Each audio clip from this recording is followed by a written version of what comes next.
Gallagher.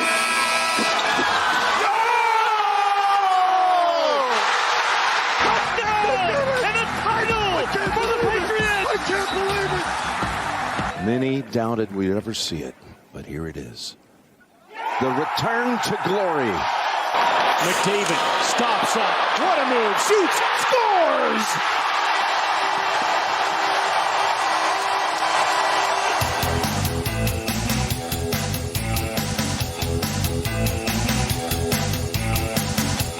Hey, everybody, it's Bryn Griffiths along with Robin Brownlee. This is podcast number 12. It's hard to believe it's 12, but that's exactly where we stand. And Robin, how you doing today? I'm excellent. Are you sure it's 12? Yeah, last week I wasn't completely sure, but we did a bit of a count back, and it was 11 last week, so this one is absolutely 12. I'm absolutely convinced it's 12. I'm almost at the point where I don't want to count anymore, because what's the point? Let's just say it's another exciting edition of Stampede Wrestling, or the Outsiders. Sorry. Just went down the Ed Whalen road there. My good Stamp. Yeah. A ring-a-ding-dong dandy. Yeah. A dozen, huh? Yeah. Anyway, so there you go. Lots to talk about today. The Ottawa Renegades decided to part ways with their head coach, Rick Campbell, over the weekend. I guess I'm not surprised at the fact that something had to give there, because the franchise just had a horrible season. We're just awful this year under Rick Campbell. And especially, it's not lost on me that there's a bit of a quarterbacking situation in Ottawa this year where there wasn't last year when Trevor Harris was still there. But I guess I'm surprised that Rick Campbell decided to walk away. Does that surprise you at all? You know what? It's a tough read. I was going to say, as you said, the Ottawa REDBLACKS decided to part ways with Rick Campbell. Did I say Renegades, by the way? Oh, I don't know. I don't listen. I think I said the Ottawa Renegades. I can't believe that I said that. You're right. It's the REDBLACKS. It is the REDBLACKS.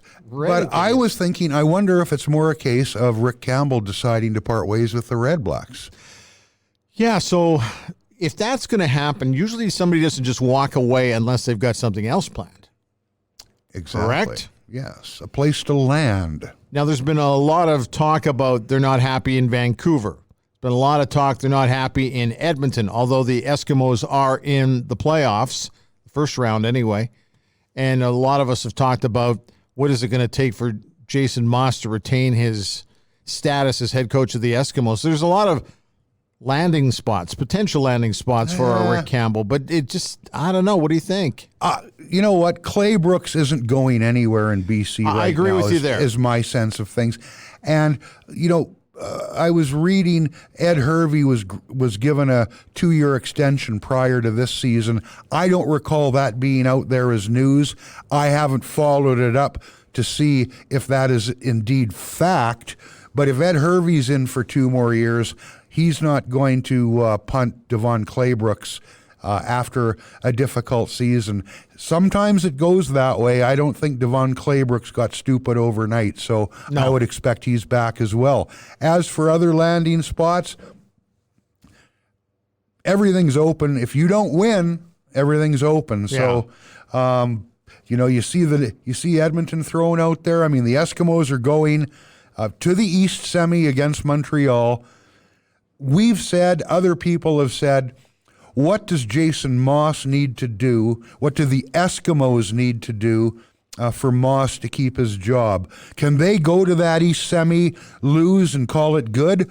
I don't think so with Jason Moss. I agree. But until they actually play the game, let's not put Jason Moss on a rail out of town. I'm a believer if he doesn't get to the Grey Cup, he's done here. So, I don't know. We'll see. We're putting 2 and 2 together, and while we might come up with 4, we'll have to check in with AJ Jakubec from TSN 1200 in Ottawa. He was the guy who broke the story on the Monday morning, and so, we'll just see where we go with that. Let's get to some hockey talk here as well. Edmonton Oilers seem to be hanging in there pretty good. Last week we thought they were starting to falter just a little bit, but, a win in Pittsburgh over the weekend and it's funny, I think Brian Berg said it was a disaster waiting to happen. I didn't think that they played particularly well, but I'll tell you who played great was their netminder, Mike Smith.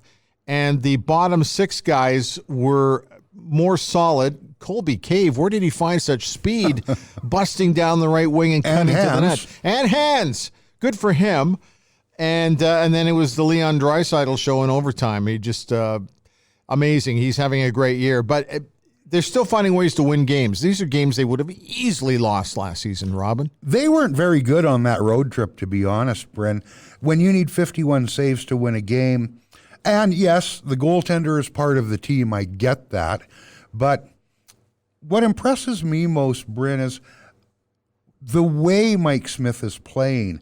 The numbers are really good. He's now at, what, 931, I think? He's, as a save percentage, he's not going to maintain that. But when I watch him play, and I think I've mentioned it before, what gets me about Smith is there's no indication that the tank is empty. He's 37 years old now. And I'm not talking about his form, the technical part of the game. That matters. You need to stop the puck. But he battles. He fights for every inch of ice. He fights for every puck. That's not a guy playing out the string, signing a contract to pick up a couple extra $2 million here before he heads out the door into the sunset. He's come here. He talked after that game about, at my age and at this time in my career, I need to be a leader. And they're getting a hell of a lot of leadership out of the goal crease. And sometimes the first thing you want, stop the puck. Anything else is a bonus. Well, right now, Smith is not only stopping the puck, as is Mikko Koskinen, but he's providing some extra oomph, and I didn't see that coming. I was wrong about him. I thought he was done. I had questions about the netminding coming in, and they have been answered thus far. I also had questions about the bottom 6. I still have some questions about that, regardless of the Colby Cave dash down the right side. And I also had some concerns about special teams. I got to say, the special teams, the power play has been solid when it's had to be. You don't have to be great on the power play, but you need to score power play goals at the right time. Yeah. And the other thing is the penalty kill has been sensational. I think the penalty killing has been great. So they've solved 2 of their 3 problems thus far, and there's a reason why they are where they are in the standings. If they can find a way now to get through to the U.S. Thanksgiving at the end of November and be in the same position that they're at, then really all I have to do is maintain 500 hockey or 600 hockey, and they're in the postseason, which a lot of people would not have predicted. I consider this a throwaway season myself. I pegged them, I think, at 83 to 85 points, which makes them a non-playoff team. By 10 points, right? And they've had fast starts before. Oiler fans have had the football pulled away from them before. So we'll wait and see. But I'm as impressed about how they're winning as the, more than that they're winning, because for the most part, they've played really good hockey. They've leaned on the goaltending a little bit too much. I want to say in 3 games, they've had 50 plus shots twice that I recall, and both times were Mike Smith. You're going to have those. If you cut down on those and don't rely on fantastic goaltending, you're going to be okay. I just like the pace they're playing at. I like their special teams, and it doesn't really surprise me that Dave Tippett is pulling all the right strings for now. We're going to check in with Gene Principe from Sportsnet coming up as well on our podcast today, and maybe get Gene's spin on what's going on with the Oilers. And also, I'd like to find out a little bit more about Gene, because people just don't know enough about where Gene came from and what his style and how it developed is all about. So we can get into that a little bit as well. Anyway, as for the Edmonton Oilers, I'm with you. And the other thing, too, the games they've lost, I felt they lost to teams that were absolutely desperate for wins and played even harder. So, hey, here we are. We're into the month of November. We'll see how things shake down over the next 3 to 4 weeks. Calgary Flames. The Flames, I know that they lost in Washington. It was a tough matchup, but I thought they played well in that game. I thought Cam Talbot played well in that game. Mm-hmm. But for the most part, it's David Riddick is the guy. He's their go-to guy. I'm a little concerned they might burn him out by the time we get to the month of February, but we'll see how things work out with the Flames over the next little while. There was an episode, and it was a 2-game suspension for Milan Lucic for the sucker punch. And I'll just give you my quick take on that whole episode. I didn't like the sucker punch, but I do not blame Milan Lucic for getting involved in that altercation to begin with, because I'm getting sick and tired of watching players constantly abuse the goalies after whistles. In other words, poking and prodding. They may see a loose puck we're not seeing, Robin, and I'll give you that. But for the most part, I think that the referees have got to be a little more aggressive when it comes to the whistle if the puck is in the pads and guys are hacking and whacking away. I'm more old-time hockey, I'll give you that. I don't like sucker punches, but I have no trouble at all with Milan Lucic moving into a situation like this and saying, okay, look, enough is enough. You know, I can't agree. Bryn, that's a horseshit play by Milan Lucic. This is the whole thing or just the sucker punch? The sucker punch. You know, we know Milan Lucic. He'll drop the gloves. It's not about a sneaky player or a weaselly player. Milan Lucic is as tough as they come. He can look anybody eyeball to eyeball, square up, drop the gloves, and do just fine. We've seen that for a decade now in this league. I don't like the play.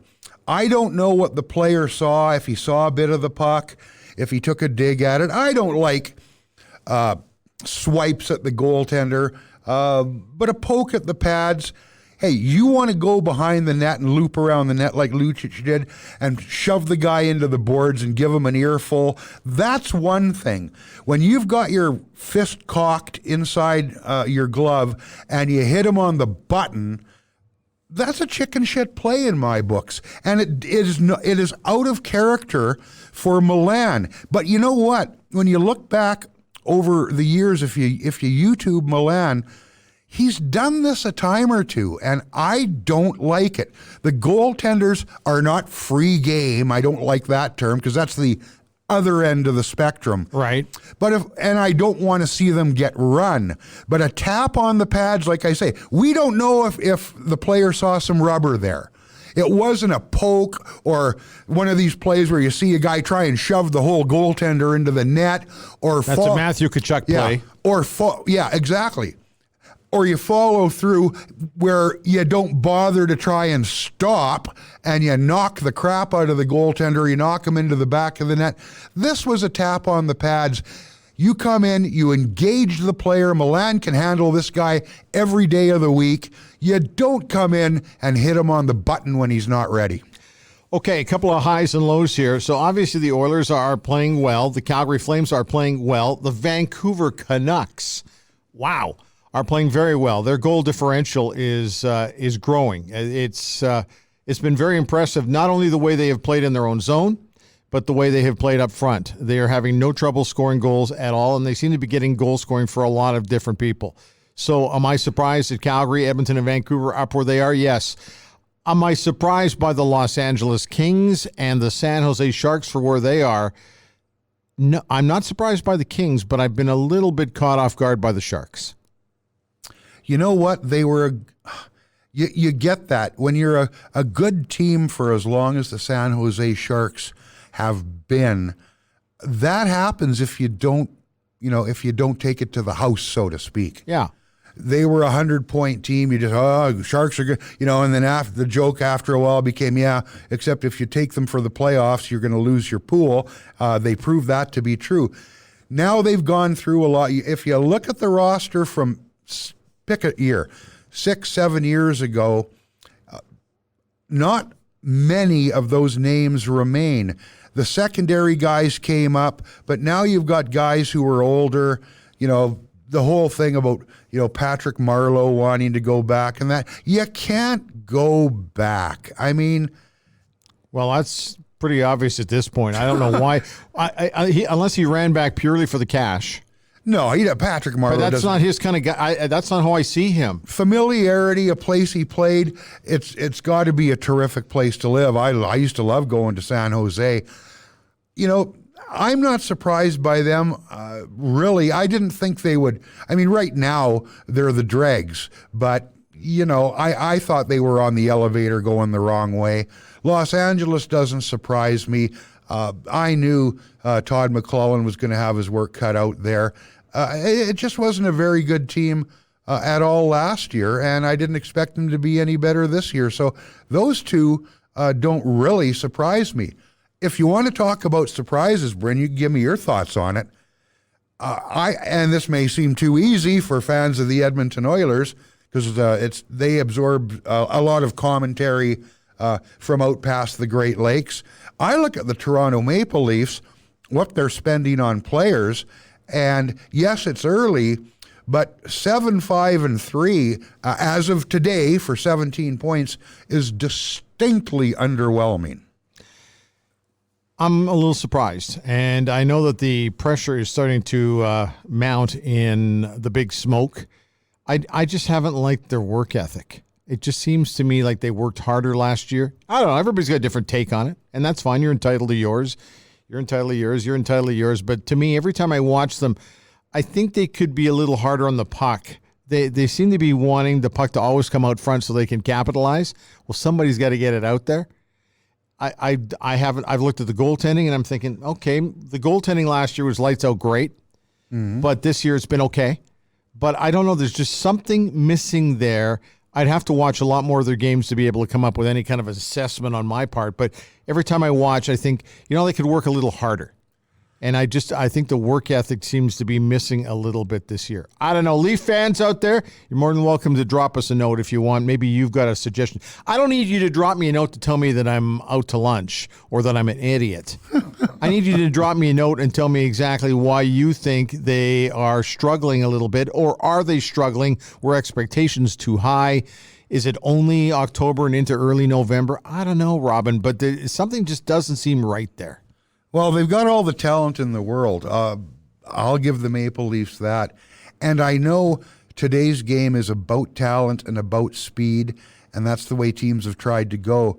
I wonder if there's a highly unscientific word here. I wonder if they've got enough jam.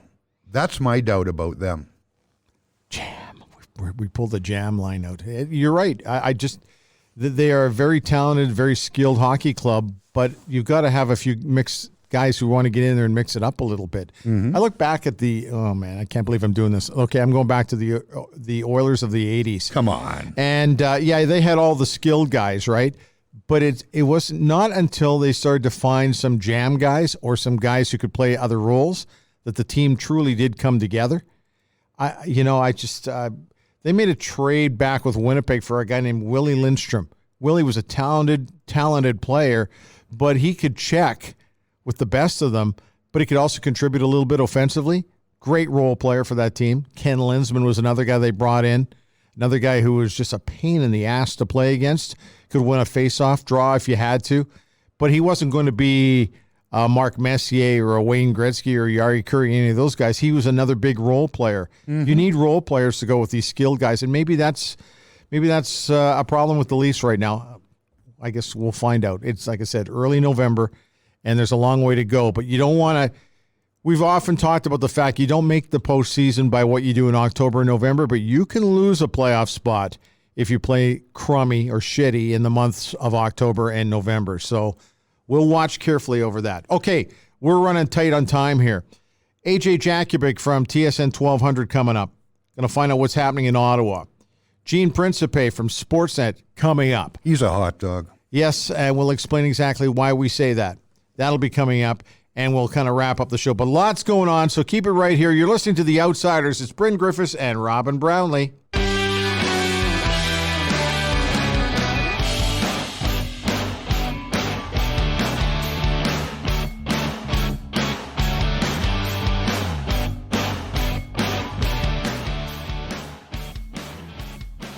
Funny, I chatted with AJ Jakubec from TSN 1200 on Sunday night, and then on Monday morning we get the news that Rick Campbell is departing. Now, Rick said some interesting things on his way out the door today, and in a conversation with AJ and the rest of the guys at TSN 1200 today, he made these remarks. No, I mean, it's something that's obviously quite a big decision to make in my life, just the way things are set up, is because I live here and I have a house here and live in the community and stuff, so it's causing more than one change as far as I go. And so it was just a deal where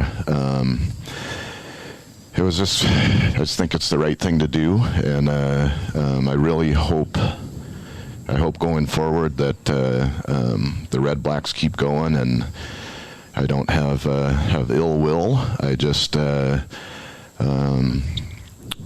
wasn't the right fit. Wow. AJ Jakubec joins us from the nation's capital. The comments, it just wasn't the right fit, and some of the comments he's made over the past 24 hours. AJ, where do we even start with this today? Yeah, great question. Great to be with you guys. Glad the podcast is doing well, sounding great. I wanted to start there because always great being back with some hometowners. But stunning day for me. Usually you kind of see this coming. Like I'll be honest, the soccer coach, Ottawa Sports and Entertainment Group. They've got 3 different teams: Ottawa 67s, Ottawa Fury FC, and the Ottawa Red Blacks. And they let go the soccer coach last week. I saw that coming a mile away. Mid-season I saw that coming a mile away. But with this one, caught me off guard a little bit. I knew there was probably a little bit of tension between coach and GM. That's going to happen in a season when you're 3-15 and a bad 3-15 as well. I mean, they've just been non-competitive the second half of the season. But I really didn't think that we'd see one of them depart. I thought we'd see both of them back. That's certainly what OSEG wanted, was to have Marcel and Rick back for another season, just given what they'd accomplished together. Basically unprecedented success over the last 40 years in this market. I'm 44 years old. I remember the 1981 Grey Cup, and it had been nothing but bad when you talk about Ottawa football from that point on, from the Riders of the 80s and the 90s to, you look at the Gleibermans Part 1 and Horan Chan and drafting a dead guy and everything that went on with Ottawa football. It was all bad. And then the Renegades came back and they were bad, and they were bad on the field and bad off the field.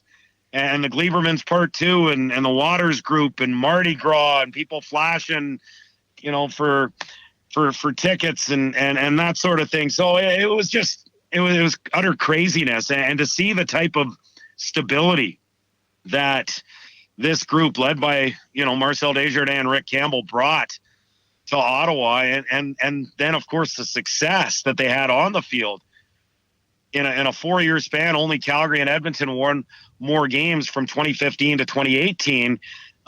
3 Grey Cup appearances, 1 Grey Cup victory, the first, professional championship that this city has won in 40 years. So to see it go off a cliff like it has this year, surprised me. I thought they might take a step back when you lose the type of talent that they did, but I certainly didn't see them winning 3 games and in the manner that they did, losing 14 of 15 and getting blown out by Toronto and BC the way they did the second half of the year. So, yeah, I can understand why OSEG would want to bring Marcel and Rick back and give them another chance to get it right. But unfortunately, it's pretty obvious that, this was something that Rick Campbell just needed to do for himself personally. And on to the next. Well, AJ, I got to say before Robin jumps in here with a question, I had such a flashback to the old days off the top of our podcast today. I actually called them the Renegades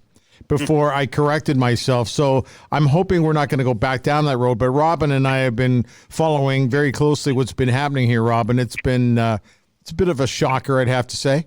Yeah, well, AJ, we, like Bryn said, we listened to the interview you did with Rick. The emotion in his voice was obvious. I think he took the high road and the classy way. He wasn't too specific. You mentioned, friction between the GM and coach possibly. To me, from the outside, it looks like a flat-out disconnect there. What can you talk about the relationship between Campbell and Desjardins? Yeah, honestly, basically the stuff that we heard today, that's kind of it, because I think, Rick's the kind of guy, he keeps his cards close to his chest. I can tell you this, both within the organization and throughout the CFL, no one saw this coming. Like there's there's rumors everywhere, like in terms of Mike O'Shea going to Toronto and Kahari Jones then going to Winnipeg, and who's going to go to Montreal, and what's going to happen in Edmonton. But you talk to some of the most plugged in people in the CFL, and no one really saw this coming. I mean, Rick Campbell's not the kind of guy. I mean, hey, if you got a secret, go to Rick, because he's going to take that to the grave. So it wasn't really kind of out there. There was really no sense again that there was a disconnect over the course of the season between coach and GM. And when you travel with a team, I mean, sometimes you can see and experience things, but certainly I didn't see or experience anything along those lines. So I just expected, you're 3-15. There's going to be some disagreements for sure.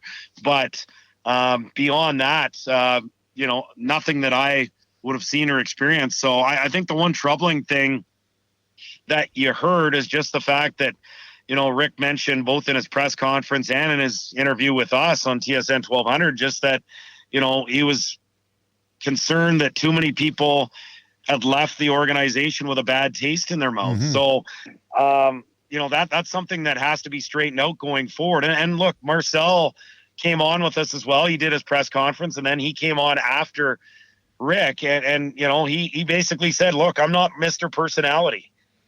He said that, I am okay playing the role of the bad guy. Someone has to do it in pro football for sure, because there's no doubt when you've got non-guaranteed contracts, you have to be a little bit ruthless in that role. And I think Marcel can accept that role. So that's one thing, but this is still something where this has been a destination, I think, the last few years, just because of the interest of the fans. It's a great city for football. It's a great city, I think, for someone that, wants to live in an affordable city that is into football and is a great city as well. So it kind of checks a lot of the boxes, but they have to make sure that it continues to be a destination for players, that players want to continue to play here, that coaches want to continue to come here. I look at a guy like a Mark Nelson. I mean, he was the defensive coordinator. He's been here since day one. Right. Got demoted as defensive coordinator, and he stayed.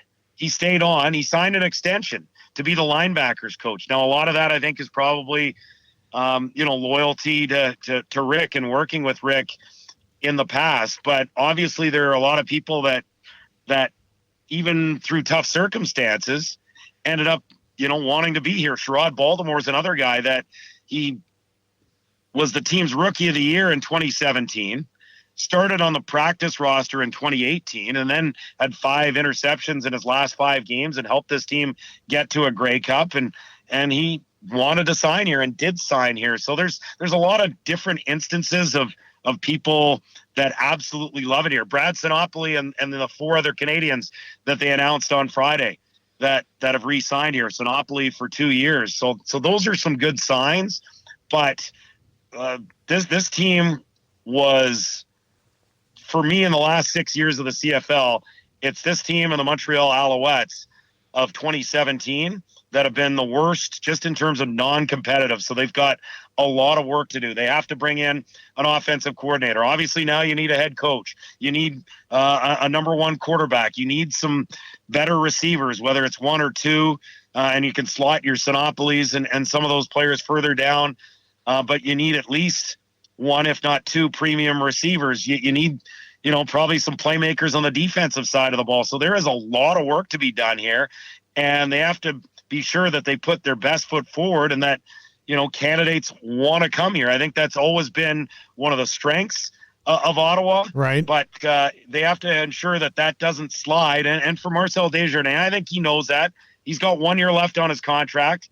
He knows it's put up or shut up time. This is a massive offseason for this franchise, but also for Marcel as well, and he knows he has to get this right. Hey, we're tight for time today, and we know so are you, because you're doing a lot of stuff. Let me ask one real simple question here to wrap this baby.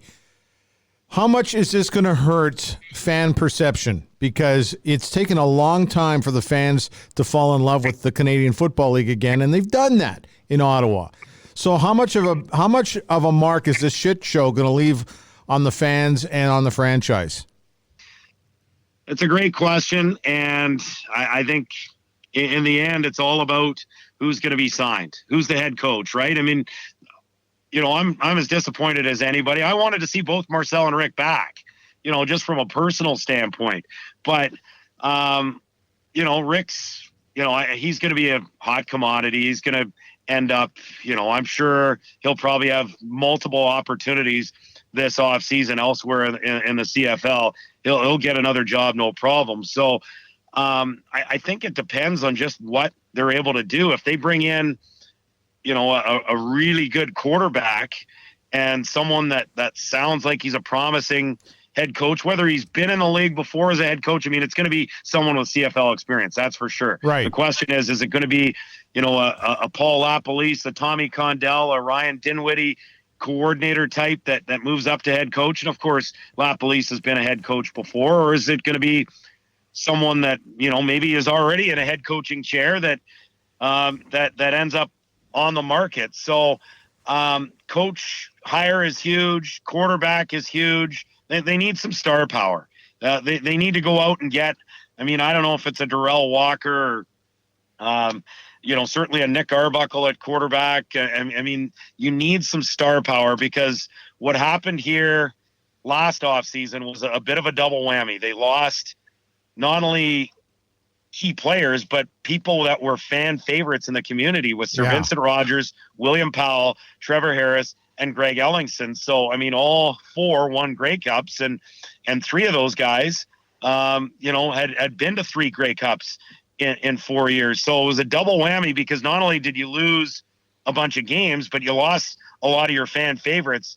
They have to go out and make a splash and bring in some big names. And that, I think, would help, but it's going to be twofold, right? It's going to be that, and you have to go out and win. So absolutely. I think, that they could have survived one or the other last season, right? You could survive losing your stars if you still go out and win. Right. And I think you can probably survive a bad season if you still have your stars, but to lose both, that was tough. And now they need not only the splash in terms of some big names, but they have to follow it up and be a good football team again. Hey, listen, thanks for your time today. We know it's been crazy, and you've been on the air already for a ton of hours talking about this with your press conference. Thanks, and we'll check in when things are a little happier, okay? always a happy day talking to you guys. So, all right, AJ. Thanks, man. AJ. Yeah, my pleasure. So there you go. That's AJ Jakubec, the play-by-play radio voice of the Ottawa REDBLACKS. Not a happy time in the nation's capital. Coming up, Gene Principe from Sportsnet. I wonder what Gene's going to say, and will it be framed as a pun? You think? I'm just wondering. We'll get to that when we come back right here on The Outsiders.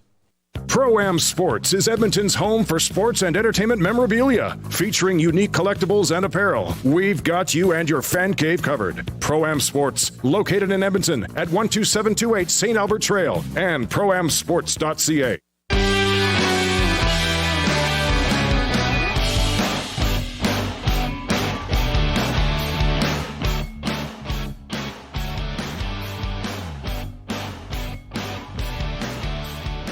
Gene Principe joining us on The Outsiders today. Gino, how you doing?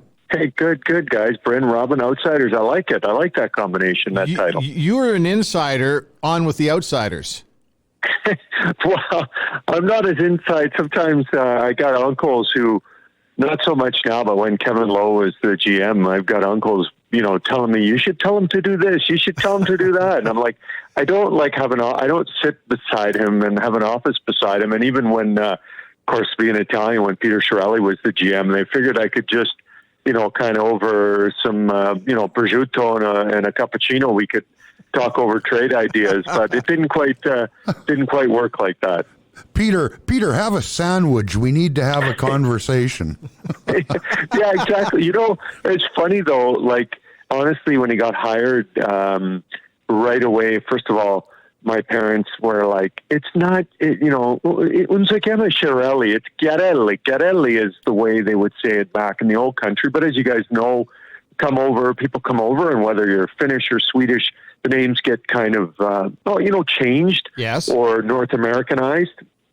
So that was one of them. And then my mom would always say, "Ma dici c'è the Grimaldi?" So she would say, "Ask him if he's from Grimaldi," which is a small town in Italy. And I'm like, "Ma, he's not." Like, Peter was very, business-like, and we didn't have a lot of opportunities to just sort of socialize. But the Italian community was, since Fernando Pisani, I think he was the the biggest Italian attraction to the Oilers. Of course, Andrew, Cogliano. So the Italian community, like any community, sort of connects with someone of their own when they end up being involved with the Oilers in any way, shape, or form. Well, it's funny because for the longest time when I worked with Brian Hall at CJCA on the Eskimo broadcast, and Halsey was always Louis Pasaya. And yeah, right. That's right. And everybody used to just make fun of Brian, like, "Oh my God, he's bastardizing another name and everything." and so one time I had a chance to talk to Louis, and I said, "Hey, listen," and I didn't do this on the air because I didn't want to, embarrass Brian or anything. I said, "Is it Pasaglia or is it Pasaya?" He said, "The G is silent like in lasagna." Halsey's actually correct, but it's turned into Louis Pasaglia. Yeah, right. The G is silent. I mean, I'm one to talk. My name, if you're in Italy, it's Principe, right? Yeah. So say what?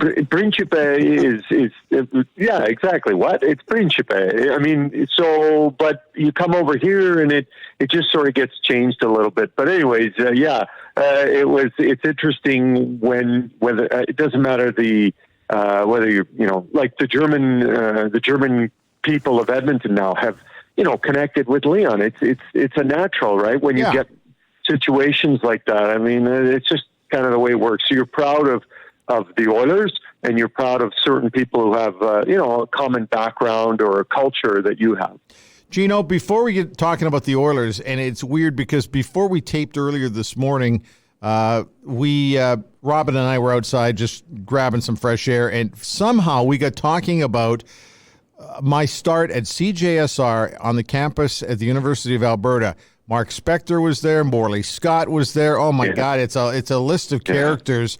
You're also one of those guys. Yeah. I remember I graduated high school in 1984 from St. Joe's, and I tried to get into NAIT in September of 85 and didn't get in. And one of the things that they said I needed to do was to get a little bit of volunteer work. And back in those days, you could actually volunteer. And we were lucky that I got to volunteer at CJSR. And the other volunteering I did was at QCTV. And John Short's son, Michael Short, had a kind of like an outdoor type show. And it was a half-hour show. And it was that, and it wasn't Kijiji back then. It was called Swap Shop. And I ran the audio board for those two shows, and that's kind of how I got enough of a resume, along with going back and redoing English 30 because I needed a higher mark. Yep. So those kind of combinations ended up being 2 or 3 of the big reasons that I ended up getting into college. But I remember going in and reading Premier League scores, on weekend mornings, and it was just, like, to think of those very, very humble opportunities and beginnings that have led, many of us, and we use CJSR as an example. Robin has his own experiences that allow you to get to the point where you're going, hey, this is going pretty well now for me. Well, yeah, everybody's got a road to where, they're going, Gina. I mean, I remember when you first came on the scene, but I remember you reading sports. I remember you doing other things, seeing a YouTube clip, I think, from Winnipeg, of all places. You had the nice flow then, too, by the way. And here's the thing. I laugh a bit because you talk about roles in the media.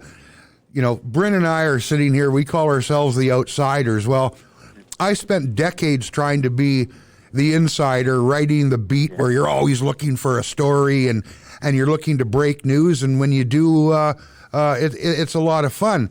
Your position now as host on the broadcasts, that's a completely different gig. You've played it straight before. You've had different roles. I still can't believe people look and go, "Oh, that Gene Principe, how can he be taken serious as a journalist? He's wearing a hot dog outfit," or he's like. There's some differences. There's different roles in this gig. Yeah. Not everybody's trying to get the story. Do you have some fun with that when people just don't seem to get it? Yeah, it's funny, Robin. When you were on the beat, I mean, you were the old kind of journalist, hard news, looking for breaking stories. And I remember when you broke the story, and it's a shame because at the time it would have been, well, it was a big story, but the avenues to relay them to the public weren't there like they are now, with social media, Facebook, Instagram, or especially Twitter. I find Twitter is mostly more news related. But I remember when you found out that Doug Weight was going to be named captain. I remember Glenn Sather not being very happy with you because you broke the story. Back then, you actually could, more often than not, hide stories. But thanks to guys like you who dug and found out and talked to people and made phone calls, you were able to break some big stories. For me, I mean, I am who I am, and I do what I do. I don't think that I can't do, difficult stories or news stories. I just have sort of taken the approach of being a little more, lighthearted and trying to have some fun. But I do believe that I can still do the other stuff when necessary. As I say to people, if there's a tough story to be had, I may not be leading the way with the questions, but I'm also not backing off from doing it. So I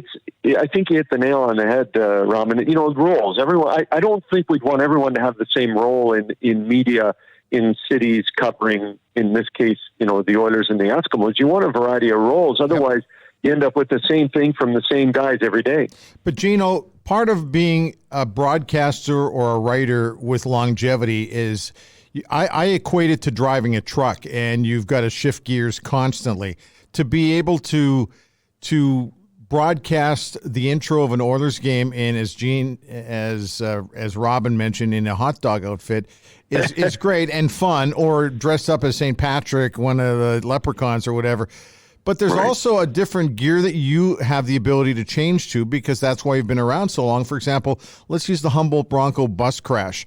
That wasn't an easy story to cover for a lot of reporters. You can also do that kind of story and have shown it time after time. Yeah, I think, Bryn, most of the time, and that's, an extreme case of going, I remember that day, the night before, it was my daughter's actually 17th birthday on April 6th of that year. And she actually said to me, "Dad, there's this bus crash." And I knew it was big, but I didn't realize how big. The next morning, our bosses were like, you got to go to Humboldt or Saskatoon, as I split it with Roger Millions, who's, a veteran broadcaster, as we split the story. And I was kind of like, yeah, I said, no problem. I said, it was the last game of the Sedin's career in Edmonton that night. And they're like, we don't care, right? You got to go.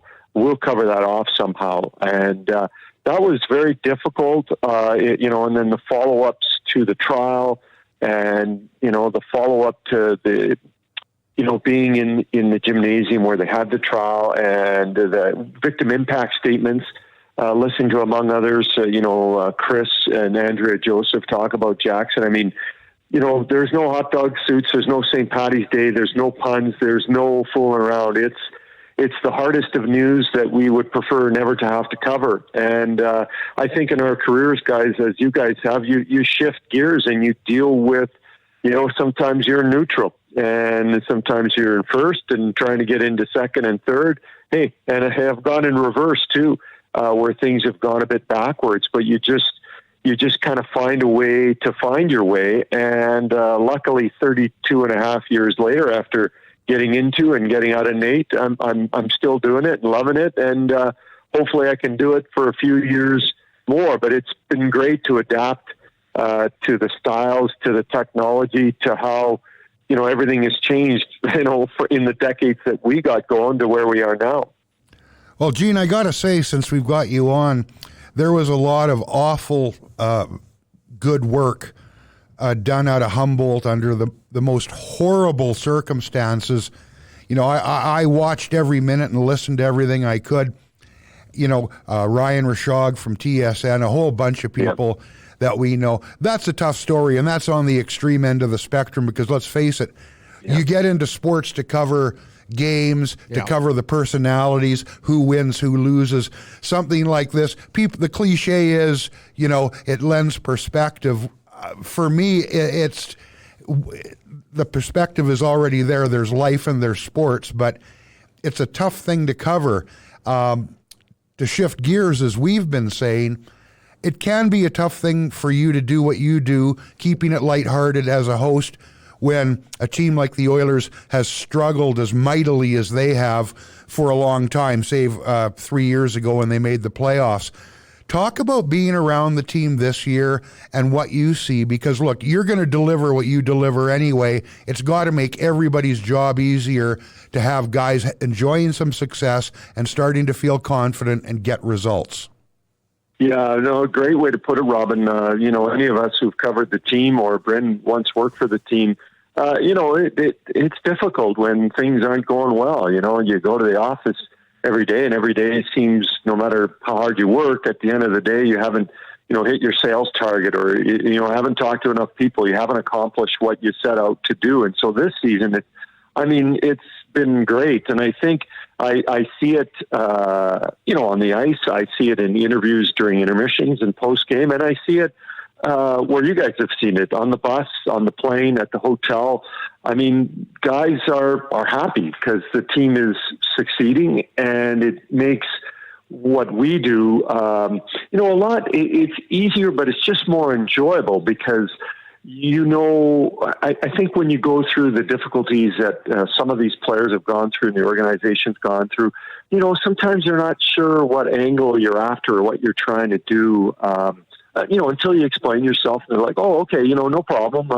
And I'm one of those guys, the stories that I tell often involve getting, photos of guys, let's say in the off season, they were doing whatever as a pastime. Hey, could you get, me some photos of that? And so, they got to trust you, I guess is the big thing. And when things aren't going well, there's a little bit of uncertainty, but I think through time, since I've been there since 1998, they start to trust you. And then I think that trust at Bryn and Robin, I think it gets kind of passed on because newcomers arrive and they do their own due diligence and speaking to other players, or they see how other players treat you or act around you. And I think they start to go, okay, I think this guy, like you guys, he's okay. We can talk to him. We can trust him. We can know that he's attempting to do something that's good. And so that's my role. Listen, when the team is losing, everybody knows it. I don't need to start an opening of a broadcast saying the Oilers have lost 5 in a row and that, their power plays 25th. So my approach was always, what can we find that's positive and how can we turn it into lighthearted? Because generally I'm the first person they see to start a broadcast, and I want to reel them in. Not make them go, I don't really think I want to stick around for all that sort of bad news or negativity. Well, Gino, you can tell this season because guys seem to be way more, it's like almost like they're running to an interview with you now as opposed to be maybe having their guard up a little bit. And that's, I guess, the growth that you're seeing of the younger guys developing into more mature players, but also it's just the atmosphere of the team, is it not? Oh, totally. And I think that, it's been well documented, the coaches and general managers that have been through this city. But I think, with these two particular guys, in this day and age, it seems like sometimes experience isn't all it's cut out to be when you're looking for a new job, or people kind of look at you going, oh, he's been around maybe too long. But I don't think that's the case with Ken Holland and Dave Tippett. I was always impressed with Ken Holland. I didn't get to know Dave as much, but he's been fantastic, and I think he really has got them going. And I know that I look at the way Leon has started, and Connor and James Neal, and sometimes people wonder, well, how are they going to play better defense and still put up points and still score goals? Well, they're proving that they're able to do that. And so I think when those two guys were hired, that gave everyone a sense of calm. And listen, you kick off the season. Everyone's happier when the team is succeeding the way they are. And so I just think that everyone's just feeling good about it. And especially because of, the way things have gone for the last 10, 11, 12, 13 years, that there's a lot of people in this city and a lot of Oilers fans all over the world, as you guys know, that have been waiting for success. They had a glimpse of it a couple of playoffs ago, and it looks like they kind of got some more of it this season. Well, Gene, you've been around long enough now to have seen it all. Some lean times, some good times. It's a lot more fun to work in this business. When the team is having success, everybody's got their degree of separation, whether they're a rights holder, whether they're expected to lean on the positive side, whether their role as a beat writer or a show host as you are. I don't miss, I miss breaking stories. I don't miss the road, the traveling with our son at home now and all that. But I tell you what, things change, but some things remain the same. I know Gene Principe, the unofficial mayor of Little Italy, is going to show up in a goofy costume every once in a while, and I just enjoy the fact that now it's a little bit easier to do that shtick than putting on some goofy outfit when they've lost 10 in a row. This looks like it could be a pretty good season. Yeah, I think that's a good way to put it, Robin. I think for a few years, you want to give someone who's watching at home something to laugh about. And mostly, one of the things I've always attempted to do, I've always had, to laugh with the players, never at them, never to make fun of a player. So when things are going well like this, it kind of ties hand in hand, because people, I think, turn on the TV and start watching the game with a smile on their face already. It's already kind of there, and you just try and build off it a little bit.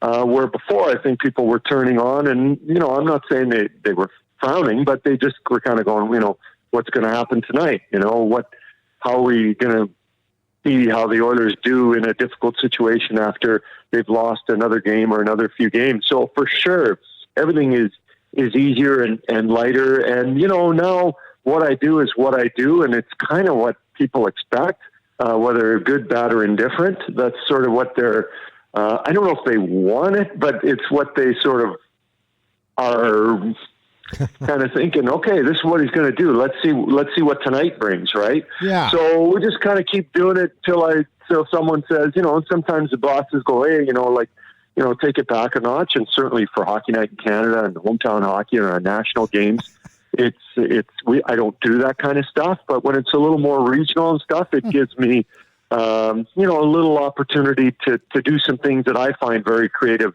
for me, and I hope that at least a few people enjoy. See, when you were in Philadelphia, I think it was last year, you and Gritty worked well together.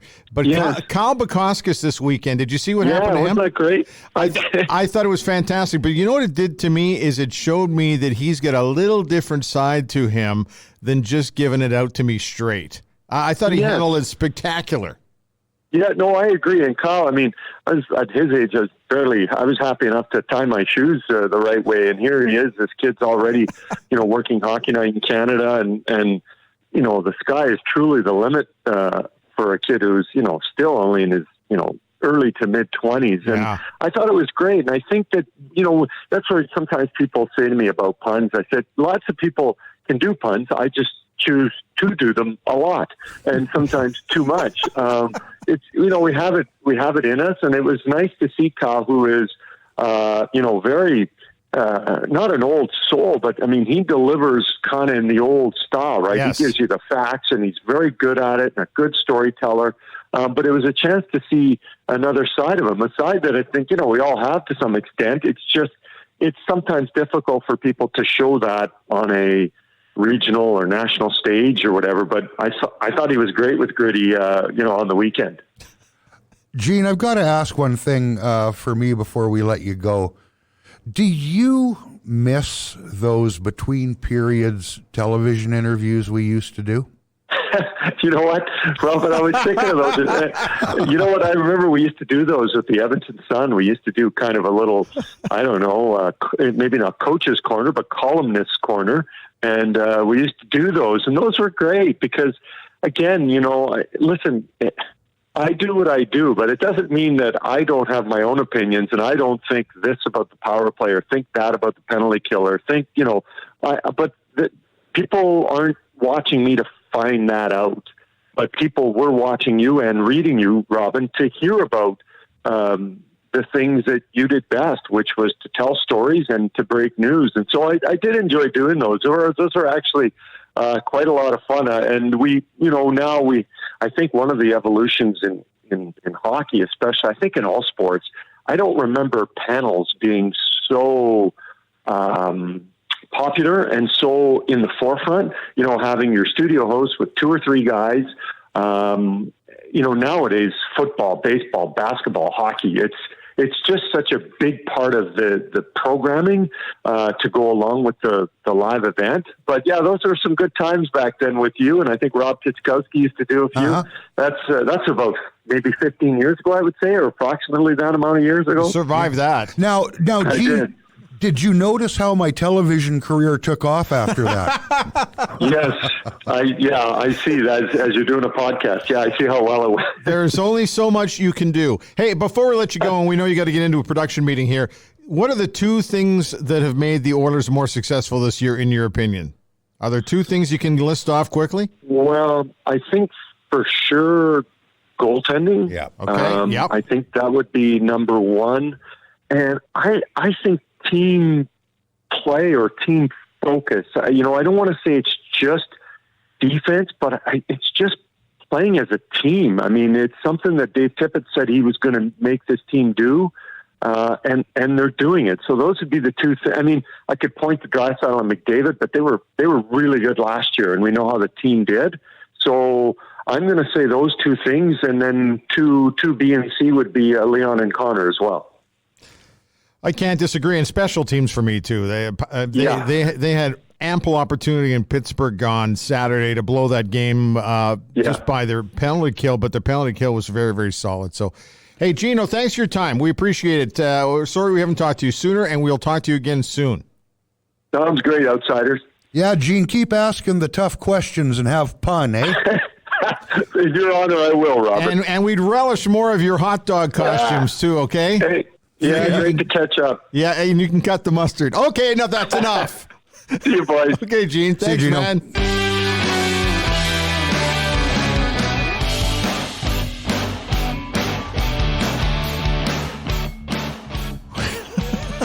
Wow. Are you okay over there? Everything all right? Well, as long as you don't have a stroke again while you're trying to do the... You know what? I got to tell you, if we ever have any outtakes, it's generally me, not you, I've noticed. Anyway, thanks for joining us on the podcast today. And it's been an interesting one. AJ Jakubec from TSN 1200 joining us, talking about Rick Campbell's sudden departure from the Ottawa REDBLACKS. And also Gene Principe from Sportsnet giving us a little bit of insight onto what Gene is all about, and also a little bit of a conversation about the Edmonton Oilers. Whew, that went pretty quick today. Did you not think so? Well, yeah, it was pretty quick and pretty heavy. You listen to the interview that Rick Campbell did with AJ, you can hear the emotion in his voice. There's big trouble in Ottawa. Aside from what we talked about today, you can go back 5 days to a Post-Media article by Tim Baines. I would suggest people do it. Marcel Desjardins was criticized heavily by Henry Burris, who was with that team. And if there's a culture problem there, and I know people don't like that term, it gets overused, but if it starts with the GM and he's the problem, man, you got some house cleaning to do. So this is going to develop and is going to be worth staying on top of. Let's watch to see where it goes. Hey, we have to tell everybody that you're more than welcome to email us your comments. We would love to hear from you. It's a real simple email address. It is mightymouth@shaw.ca. Yeah, we'll take positive comments. Yeah, we'll take negative comments. Generally, it's positive. In fact, I can't even remember seeing a negative comment. But hey, we're big boys. We can take it. We've done the media wars. We can have people call us pretty much anything, and we've endured. And here's where we are today, doing this. Well, we got a dozen in the books now, Bryn, and yeah, if you think there's something we're doing well, we're happy to hear it. But more important, if there's something you would like to hear, it might be a feature, it might be a segment, it might be just a tweak to the show. Let us know. Yeah. That's the only way we make changes, because if you don't tell us it's not perfect, we just keep doing what we're doing. You know, the show could go longer, it could go shorter. It all just depends on what direction you want to go. I know one thing. We do this once a week, and Robin, you and I have talked about this. When you do a podcast once a week as opposed to a show or a podcast that does it every single day, it forces us to speak more in generalities than specifics. We can't get too wound up about lineup changes or any of the really specific stuff, because it could be out of date by tomorrow. So, which is why one of the reasons why when we get guests on, and I'll use Ray Ferraro as an example. Ray Ferraro could talk to us about what's happening in hockey today until the cows come home, but we went down a different road with him. We tried to find out a little bit more about who Ray is. Same with Chris Cuthbert, Darren Drager, Bob Stauffer, today with Gene Principe. So we're trying to go a little different route, but we would love to hear your feedback. So please drop us a note at mightymouth@shaw.ca. Also tell your friends, retweet it if you get an opportunity. Also subscribe or hit the RSS button on your feed, on your favorite ear candy, and that way when we release a new podcast, you get it right away. And by the way, by all means, if you would like to hear us 5 days a week and have a ton of sponsorship dough to make that happen, please write in and let us know. Absolutely. We'd be all over that. It's real simple. Robin, thanks for your time. That's episode number 12. See you next time. Yeah, 13 on the way. Keep it right here.